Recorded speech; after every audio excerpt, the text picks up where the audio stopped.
The house had never felt this quiet before. Late afternoon light slipped through the living room windows, stretching long shadows across the hardwood floor as the ticking clock on the wall counted each second with cruel precision. The silence pressed down on Emily Carter's chest as she lowered herself carefully to the bedroom floor, smoothing the fabric of her dress so it would not rustle. Her heart thudded with a nervous excitement she hadn't felt in years, the kind that used to come naturally when her marriage was new and everything still felt possible. Emily smiled to herself as she crouched and slowly slid under the bed. She had planned this moment for weeks. Mark's birthday was only a few days away, and between work deadlines, cancelled dinners, and too many nights falling asleep with their backs turned to each other, surprise had felt like the only way to remind him that she was still here. Still trying. Still choosing them. Under the bed, the air was warmer than she expected. The faint scent of dust mixed with the familiar smell of Mark's cologne lingering in the sheets above. Emily shifted slightly, careful not to bump the bed frame, and hugged her knees close. She imagined Mark opening the bedroom door, calling her name, maybe rolling his eyes when he couldn't find her, and then laughing when she popped out. For a moment, she allowed herself to picture his smile, the way it used to soften his entire face. The clock in the hallway ticked again. Time stretched.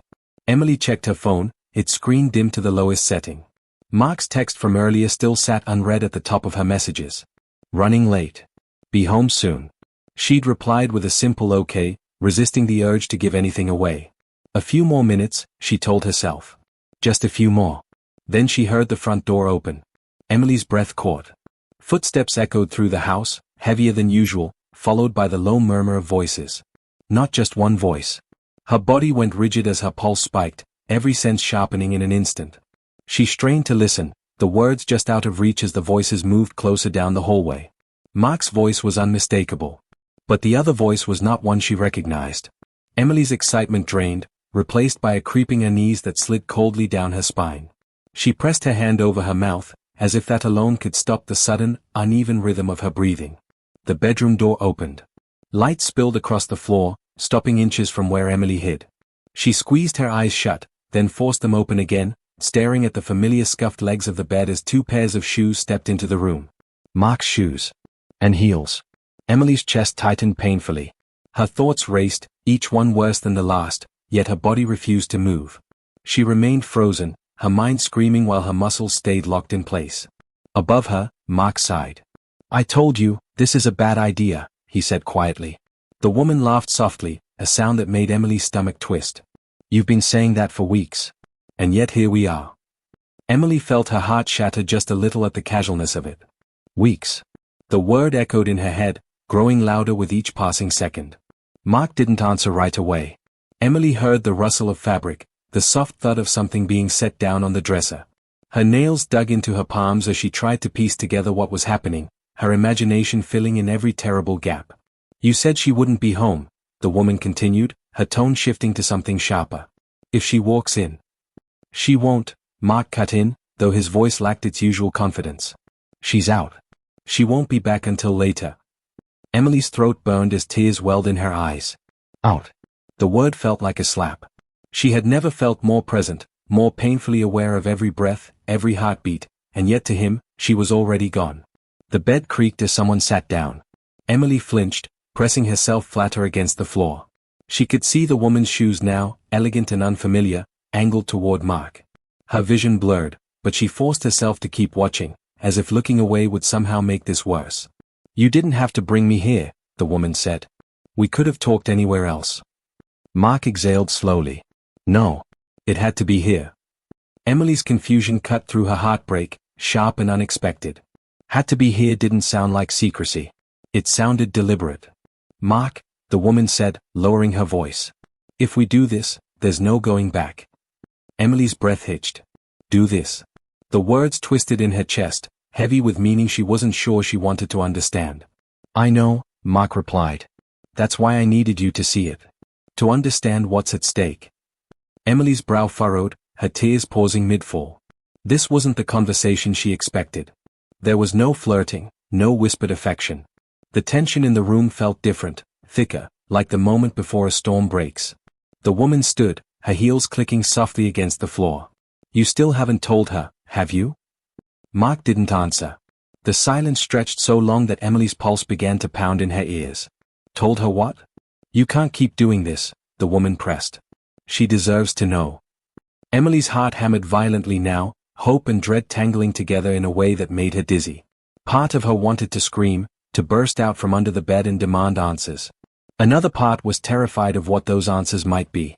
I'm trying to protect her, Mark said finally, his voice low and strained. Emily bit down on her lip hard enough to taste blood. Protect her from what? The woman scoffed. By lying to her? By pretending everything is fine while the clock is ticking. Clock. The word sent a chill through Emily's entire body. She glanced instinctively toward the hallway, where the ticking sound continued, steady and unrelenting. You don't understand, Mark said. If this goes wrong. It already has, the woman snapped. You brought me into your marriage the moment you asked for my help. Emily's mind reeled. Help. Not an affair. Not a secret romance. Something else. Something she couldn't yet name, but felt far heavier than betrayal. Mark stood abruptly, the movement causing the bed above Emily to shake. She squeezed her eyes shut, certain she'd been discovered, but no one looked down. I didn't have a choice, he said. If there was any other way, I would have taken it. The woman's voice softened, just slightly. There's always a choice. You just didn't like the alternatives. Emily's breath came in shallow gasps now, her heart torn between anger and a growing, terrifying curiosity. Whatever this was, it was bigger than she'd imagined. Does she know how bad it is? The woman asked. Mark hesitated. No, he admitted. She thinks it's just stress. Work. The usual. Emily felt a wave of nausea roll through her. The headaches. The missed appointments. The nights Mark came home exhausted and distant. She had blamed herself for so much of it. Mark, the woman said quietly, you can't wait any longer. Emily's fingers curled into fists. Wait for what? The bed creaked again as Mark sat back down, his shoulders slumping. When he spoke, his voice sounded broken in a way Emily had never heard before. If I tell her, he said, everything changes. The woman didn't answer right away. When she did, her words landed like a blow. Everything is already changing. You just haven't let her see it yet. Emily's chest tightened painfully. Her mind raced, replaying every moment of the past year, searching for clues she might have missed. Mark inhaled sharply. She's stronger than she thinks. But this could destroy her. Emily closed her eyes, tears spilling freely now. Destroy her. The phrase echoed in her head, terrifying in its finality. I won't let you do this alone, the woman said. But if you're going to keep pretending, I can't be part of it. Mark's voice dropped to a whisper. Then stay. Just a little longer. Please. The word please broke something inside Emily. She had heard him say it to her once, long ago, when he was afraid of losing her. Above her, the room fell silent again. Then the woman spoke, her voice steady but heavy with consequence. Fine. But tonight changes everything. Emily's heart slammed against her ribs as she stared at the shadowed underside of the bed, realization dawning far too late. Whatever Mark was hiding from her wasn't just a secret. It was a countdown. And she was about to find out what happened when time ran out. Emily did not move long after the bedroom door finally closed again. She lay frozen beneath the bed, her body tense and aching, her mind racing faster than it ever had. The woman's heels had faded down the hallway, followed by the soft click of the front door. Mark's footsteps lingered longer, pacing the room above her in uneven patterns. Every step felt like it landed directly on Emily's chest. A countdown. The word echoed in her thoughts, sharp and relentless. Mark sat heavily on the edge of the bed. Emily could see the outline of his shoes through the dim gap beneath the frame. His hands dragged down his face, and when he exhaled, it sounded like something breaking. I'll tell her, he murmured to himself. Emily squeezed her eyes shut. For years, she had believed silence was the enemy of marriage.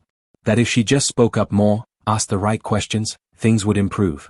But now silence was the only thing keeping her together. If she moved, if she made a sound, whatever truth Mark was hiding would come crashing down all at once. She wasn't ready. Mark stood and walked to the window. The blinds rattled softly as he adjusted them, letting the fading daylight spill into the room. Emily watched the light shift across the floor, inching closer to her hiding place. She deserves better, Mark said quietly. The words cut deeper than any accusation ever could. Emily's chest tightened painfully. Better than what? Better than him? Better than the life they had built together? Mark's phone buzzed. He glanced at the screen, his shoulders stiffening. Emily strained to hear, but he turned away, lowering his voice. Yes, he said. I know. I'll do it tonight. Emily's heart skipped. Tonight. Mark ended the call and stood there for a long moment, staring at nothing. When he finally left the room, the house returned to silence, but it no longer felt empty. It felt charged, like the air before lightning strikes. Emily stayed hidden until she was sure he was gone. When she finally crawled out from under the bed, her legs trembled so badly she had to grip the mattress to steady herself. Her reflection in the mirror startled her. Pale skin. Red, glassy eyes. A woman who looked like she had aged years in a single hour. She sank onto the bed, pressing her hands to her face. Everything she thought she knew was wrong. The woman hadn't been a secret lover. That much was clear. There had been no affection, no intimacy. Only tension. Urgency. Fear.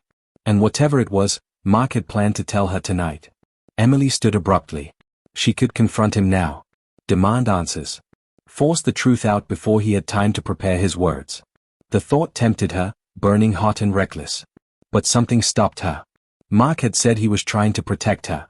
And the woman had said everything was already changing. Emily's phone vibrated in her hand. A message from Mark appeared on the screen. Running late. We need to talk tonight. Her breath caught. She typed a reply, erased it, then typed again. Okay. The word felt impossibly small. The hours crawled by. Emily moved through the house like a ghost, straightening pillows that didn't need fixing, wiping counters that were already clean. Her thoughts spiraled, connecting memories she had once dismissed. The cancelled weekend trips. The hushed phone calls Mark always took outside. The way he had watched her lately, like he was memorizing her face. She had thought it was guilt. Now she wasn't so sure. Night fell. The sound of Mark's car pulling into the driveway made Emily's heart pound violently. She sat on the couch, hands folded in her lap, rehearsing conversations that all ended differently. The front door opened. Mark stepped inside, loosening his tie. He froze when he saw her sitting there, waiting. Hey, he said cautiously. Hey, Emily replied, her voice steadier than she felt. He hesitated, then crossed the room and sat across from her. The distance between them felt wider than the room itself. You said you wanted to talk, Emily said. Mark swallowed. Yeah. I did. Silence stretched between them, heavy and suffocating. Emily studied him closely. The man she had married still sat in front of her, familiar in every way. But there was something new in his eyes. Fear. Not of being caught, but of losing something precious. What's going on, Mark? She asked softly. He rubbed his hands together, a nervous habit he'd had since college. There's something I should have told you a long time ago. Emily's heart clenched. About what? He looked up at her then, really looked at her, as if searching for the right moment to step off a cliff. About us, he said. About me. Emily felt her pulse throb in her throat. She nodded slowly, bracing herself. I've been dealing with something, Mark continued. Something serious. She leaned forward. What kind of something? Mark exhaled shakily. A medical issue. Emily's breath caught. The word hit differently than she expected. Medical. Not betrayal. Not infidelity. Something far more terrifying. What kind of medical issue?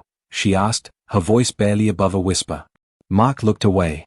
I didn't want to worry you. Emily stood abruptly. You don't get to decide that. He flinched. I know.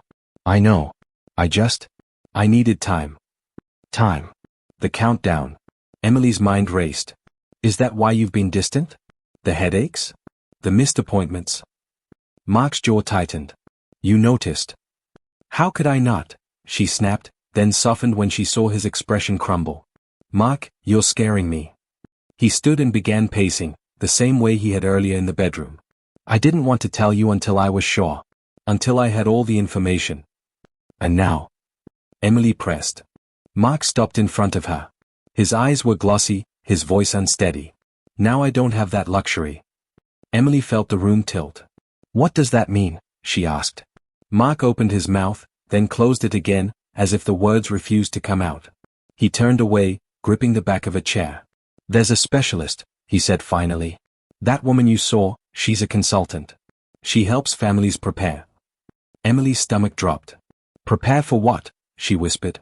Mark's shoulders sagged. For life-changing diagnoses. The weight of the moment pressed down on Emily until she thought she might collapse. Her anger drained away, replaced by a cold, creeping dread. What diagnosis? She asked. Mark turned back to her, his eyes filled with regret. That's what I'm trying to tell you, he said. Emily shook her head slowly. No. You're dancing around it. Just say it. Mark's voice cracked. I might not have much time. The words landed like a physical blow. Emily stumbled back, gripping the arm of the couch to keep herself upright. Her heart pounded wildly as her mind struggled to catch up. No, she said faintly. That's not funny. Mark stepped toward her. Emily. She held up a hand. Stop. Just stop. Her world narrowed to the sound of her own breathing. Memories flooded her mind, moments that now felt fragile and precious. Sunday mornings. Late-night laughter. The quiet comfort of simply being together. You said you were protecting me, Emily whispered. From this? Mark nodded slowly. I didn't want you living in fear. Emily let out a broken laugh. Do you know what it's like living in confusion? Thinking your husband doesn't love you anymore? His face crumpled. I'm sorry. She stared at him, tears streaming freely now. Is that why you brought her here? To our home? Mark hesitated. She needed to see you, he admitted. To understand what this would do. Emily's heart sank. So you let her judge me? Decide whether I was strong enough? No, Mark said quickly. She was trying to convince me to tell you sooner. Emily closed her eyes, her legs shaking beneath her. How bad is it? She asked quietly. Mark took a deep breath. That's what I find out tomorrow, he said. The room fell silent. Tomorrow. Emily opened her eyes and looked at him, truly looked at him, and realized something that made her chest tighten with fear. Whatever diagnosis awaited Mark, whatever truth tomorrow would bring, he had already accepted the possibility of losing everything. And she wasn't sure she was ready to hear what he had been preparing her for. Outside, thunder rumbled in the distance, low and ominous. Emily swallowed hard. What happens if tomorrow doesn't go the way you hope? She asked. Mark's voice was barely audible when he answered. Then tonight might be the last normal moment we ever have. Emily felt the floor drop out from beneath her as the weight of his words settled in. And for the first time since crawling out from under that bed, she realized the true shock wasn't what she had overheard. It was what she was about to lose. Sleep did not come easily that night. Emily lay awake beside Mark, the space between them heavy with unspoken fear. His breathing was uneven, shallow at times, as if even rest demanded more effort than he could give. She watched the slow rise and fall of his chest in the dim glow of the bedside lamp, counting each breath like it might slip away if she didn't pay attention. Tomorrow. The word sat between them like a third presence. At some point, Mark reached for her hand. His fingers were cold, trembling slightly. Emily intertwined her fingers with his, holding on as if that alone could anchor him to the world. Neither of them spoke. Morning arrived too soon. The alarm rang, sharp and unforgiving. Mark silenced it immediately, sitting up with a wince that did not go unnoticed. Emily's heart sank as she watched him rub his temple, eyes squeezed shut. You don't have to come, he said quietly. Emily swung her legs off the bed. I'm not staying behind. He didn't argue. The drive to the hospital felt endless. Traffic crawled, red lights stretching into eternity. Emily stared out the window, her thoughts looping back to every moment she had misunderstood, every sign she had brushed aside. Mark's hand rested on the steering wheel, knuckles pale, jaw clenched in concentration. They barely spoke. Inside the hospital, the air was cool and sterile, filled with the faint scent of disinfectant. Emily checked in at the front desk while Mark stood silently beside her, his gaze distant. She noticed how thin he looked under the harsh lighting, how tired his eyes were. They were led into a small waiting room. Minutes passed. Then more minutes. Emily's foot bounced nervously as she tried to steady her breathing. Mark stared at the floor, lost in thought. Finally, a nurse called his name. Emily stood immediately. The nurse hesitated. Family? Emily nodded. His wife. Mark glanced at her, surprise flickering across his face, followed by something softer. Gratitude. They followed the nurse down a long hallway into a private consultation room. The walls were lined with medical charts and diagrams that meant nothing to Emily but made her stomach twist nonetheless. The door closed. A doctor entered moments later, his expression calm but serious. Emily hated that look. She had seen it on television, in movies. She had never imagined seeing it directed at her husband. Mr. Carter, the doctor said, taking a seat. Thank you for coming in. Mark nodded. Emily squeezed his hand. I know you've been waiting for answers, the doctor continued. We've reviewed your tests and scans, and I want to explain what we found. Emily's pulse roared in her ears. The doctor spoke slowly, carefully, using words that felt heavy and final. A condition. Advanced. Progressive. The kind of illness that didn't respond predictably to treatment. Emily felt herself drifting, catching fragments of sentences while her mind screamed. Limited options. Uncertain timeline. Quality of life. She barely noticed when Mark's hand tightened around hers. And what does this mean? Mark asked quietly. The doctor hesitated. It means we need to prepare for all possibilities. Emily's chest tightened painfully. She leaned forward, her voice trembling. How much time? The doctor's eyes softened. It's difficult to say. Months, perhaps longer. It depends on how he responds. The room felt too small. Emily struggled to breathe as the reality crashed over her in waves. Months. Not years. Not decades. Months. Mark closed his eyes. I told you, he murmured, more to himself than anyone else. Emily shook her head, tears streaming freely now.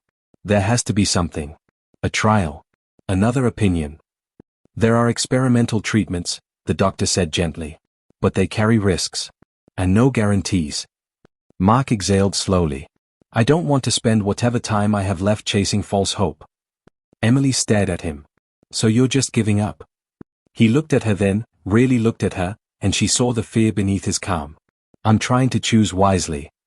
The doctor excused himself, leaving them alone. Emily stood abruptly, pacing the room. Her hands shook uncontrollably. You were planning for this, she said, realization dawning. That woman. The consultant. You were getting everything in order. Mark nodded.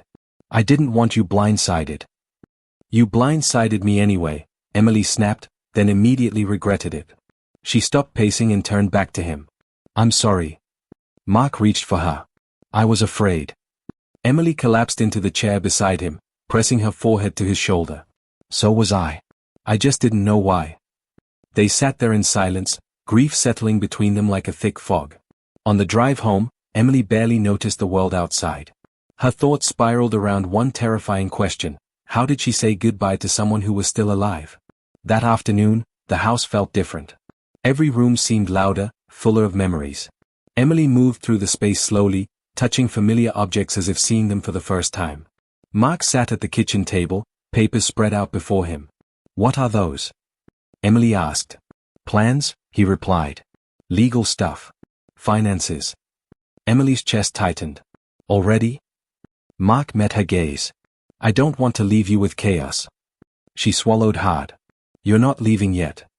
He gave a sad smile. No. Not yet. That evening, there was a knock at the door. Emily froze. Mark looked up from his papers, his expression unreadable. I'll get it. He opened the door to reveal the woman from before. She stood on the porch, her posture professional, her expression sympathetic. I'm sorry to intrude, she said. I wanted to check in. Emily stepped forward. Check in on what? The woman glanced between them. On how you're both holding up. Emily crossed her arms. You've seen enough of our lives. Mark raised a hand gently. Emily, please. The woman took a breath. I specialize in helping families navigate major transitions. Emily's voice shook with anger. Transitions? You make it sound like moving houses. The woman held her gaze.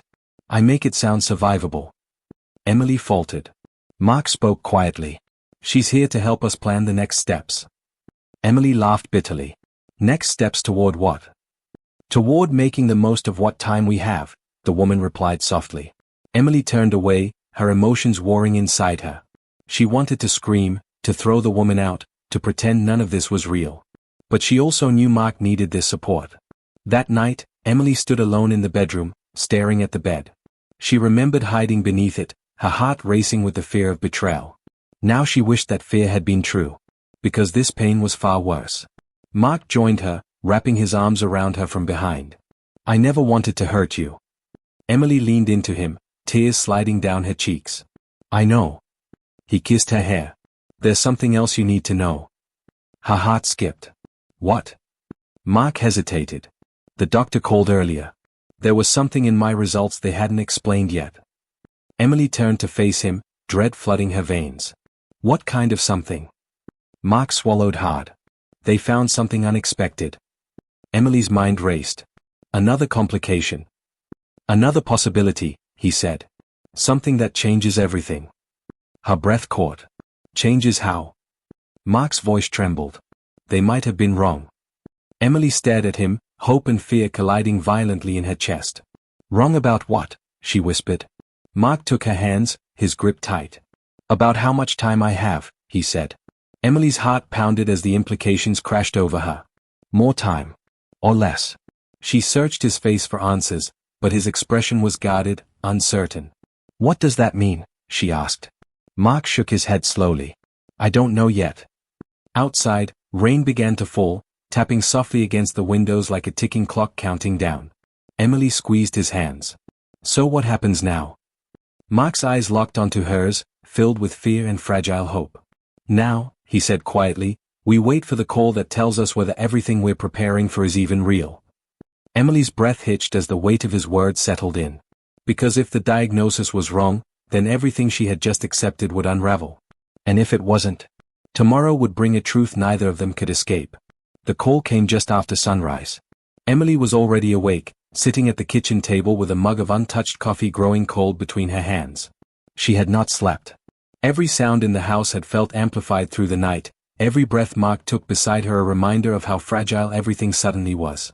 Mark's phone vibrated against the table. Both of them froze. For a moment, neither moved.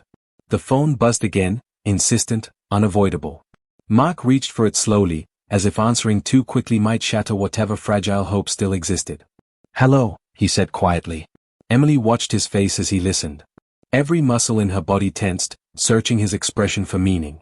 His brow furrowed, then relaxed, then tightened again. He said nothing, only nodded occasionally, his grip on the phone firm. Yes, he said finally. We can come in. He ended the call. The silence that followed was unbearable. Well? Emily asked, her voice barely steady. Mark exhaled deeply. They want us back at the hospital. Now. Her heart sank and lifted at the same time. Is that good or bad? I don't know, he admitted. But it's different. They drove in silence, the road blurred by Emily's racing thoughts. Different could mean hope. Or it could mean something worse than either of them had imagined. At the hospital, they were taken to a different wing this time, one quieter, more private. The same doctor met them, but his demeanor had changed. There was no solemn finality in his expression now, only cautious focus. Thank you for coming so quickly, the doctor said. We reviewed your scans again last night with a larger team. Emily's hands clenched together.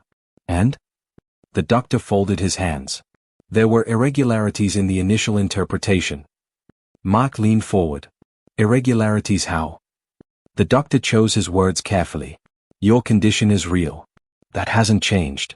But the progression, it may not be as advanced as we thought. Emily's breath caught sharply. What does that mean? She asked. It means, the doctor continued, that the timeline we discussed may have been inaccurate. Mark stared at him. Inaccurate in which direction? The doctor met his gaze. You may have significantly more time than we originally estimated. Emily let out a sound somewhere between a laugh and a sob. Tears flooded her eyes before she could stop them. How much more? She asked. The doctor held up a hand gently. We still need further testing. But this is no longer a matter of months. We're talking about years. Years.